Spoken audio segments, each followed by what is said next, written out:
The purpose of this short video is to show you how to do topic starters in threaded discussions.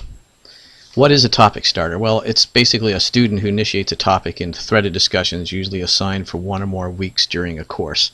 So in most weeks you will participate in the manner of a regular student, but in at least 1 week in the course you'll be responsible for starting a topic for the rest of the class to discuss.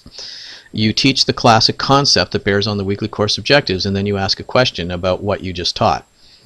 People who are topic starters, they both learn from the topic starting role, because you have to read, you have to think, and then you have to organize your thoughts into a way that others can understand. And you also then help others learn at the same time from your teaching and from a question that you ask them. Here's an example topic starter thread. This is one that I started at some point recently. There's a teach section that describes different ways of organizing projects. One is a functional structure, another is a pure project structure. And then at the end I indicate there's another form called a matrix organization, and I ask what is a matrix organization and how is it different from a pure project organization.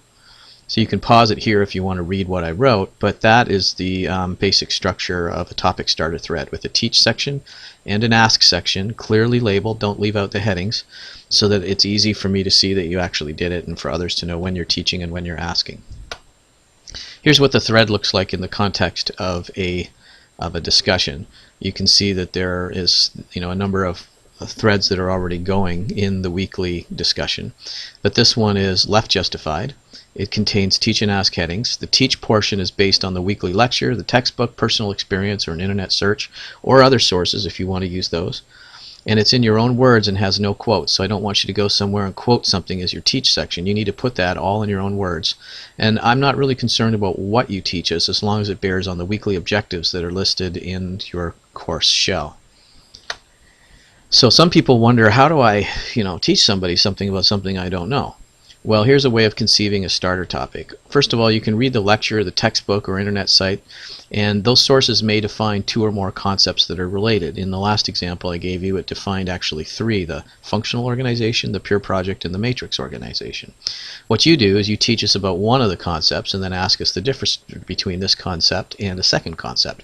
So in my previous thread, if we go back for a second, you can see that I taught about the functional organization, I taught about the pure project organization right here, and then what I did was I indicated there was a third type of organization called a matrix, and I asked you what is it and how is it different from a pure project organization. So that's one pattern you can use if you have writer's block.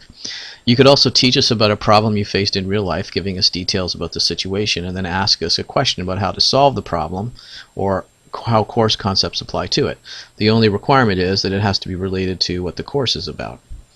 Teach us about, or here's another one, teach us about a concept and then give us an example of the concept in action. Ask us how the concept is useful or important in real life. So you may teach us what a project charter is, and then give an example of what a project charter looks from another website, and then ask us why a project charter is useful or important in real life. You can also give us a real-life situation and just ask how course principles apply to the situation. So you might say, I was on a project team at one point and this situation happened. How would an understanding of our course concepts have helped us solve this problem? So those are some different ways you can conceive a starter topic in case you have writer's block. So topic starters help everybody learn, and each student will be a topic starter in at least 1 week in each course. Each topic starter will have a teach and ask section in it. Starter topics should be left justified in your own words and should bear on the weekly objectives, and there are patterns you can use that I explain to create starter topics if you have writer's block. And when I say they will be, students will be a topic starter in at least each week in each course, I mean in my own courses, not in necessarily at DeVry in general. So I hope that this gives you an understanding of what it means to be a topic starter, that you'll embrace this concept, because I do grade for it, and I look forward to seeing what you come up with in the threads. Thank you very much.